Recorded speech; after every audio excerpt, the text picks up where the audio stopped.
Makazithathe izintonga azibhale igama lenkokheli nganye kwezibhayibhile zanamhlanje. Uyofika ayikhile amaphepheni oqala khona indawo afanele ubhale ugcwalise pha ubhale igama lakho ubhale yonke into yakho. Ngoku mina ndicela iBhayibhile zenza amagama wabantu bazo, izikhobo zabo zibe namagama wabo. Yenza umzekelo ngeBhayibhile. Hallelujah. Amen. Uthi ngokuthi inkomo zithathwe ezintonga zisiwe kwingcwele yengcwele, kwi-Holy of Holies, apho kuhlala khona ityeya ithi kandikhoyo ityesi yomnqophiso kaThixo, apho khona ityeya kaThixo. Zonke izintonga zabantwana baxoswe phi kwindawo enetyeya yomnqophiso kaThixo. Kutheni ukuze sifikele kule ndawo?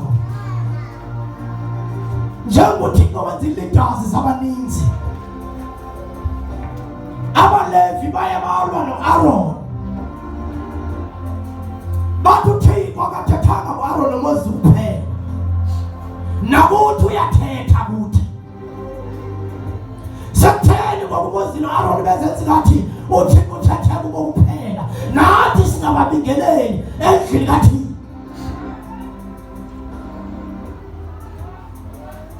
Balahlekelwa sisipho sobulali, sokuthobeka. Uthi uYesu ninobulali, ngithobekile ngenhliziyo, ndizela kade umsitho, kodwa kwaphakama isipho sothaba, impakamo nomoya we-competition. Bathi nathi siyathandazela impilo eliphile, sekutheni semva kwa-Aaron noMoses?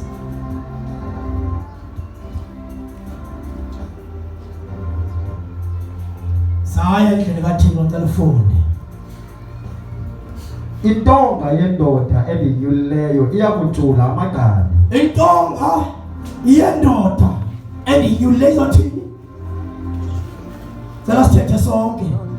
Sibizwe nguThixo sonke njengoba silabantwana bakaThixo. Njengoba silapha sibizwe nguThixo sonke ukwenza umsebenzi kaThixo sonke. Intonga yendoda Thixo enyulileyo thini? Hayi intonga enyule ngubani? nguMoses enyule ngubani? Cela sifunde.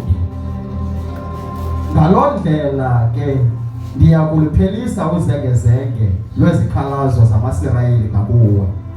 Ngaloo ndlela uzophela ukuphikisana, uzengezenge loqhuko, engilofuna uqala, engilofuna uqala, engilofuna uqala, engilofuna uqala, engilowenza le, engilowenza leya. Uthixo ukubangaba cela silungisele indawo. Ezintonga bantwana bakaThixo zonke zoyi-12 zineziqhamo. Hallelujah. Zonke izintonga zinantoni? Zineziqhamo zazo. Ezigifti zonke zinamandla. Kodwa ndiyabangela uba ngoku afiyele ukuthini uThixo makazicimezi, kungoba basebenzisa amandla ekutheni ekulweni no-Aaron. Abawusebenzela amandla ekulweni nabani? NoSathane. Ngoku ufuna balimamele ilizwi uba noba bengabaLevi kodwa ikhona inhloko yantoni? YabaLevi enyulwe nguThixo ukuzibela ilizwi kwabanye abaLevi.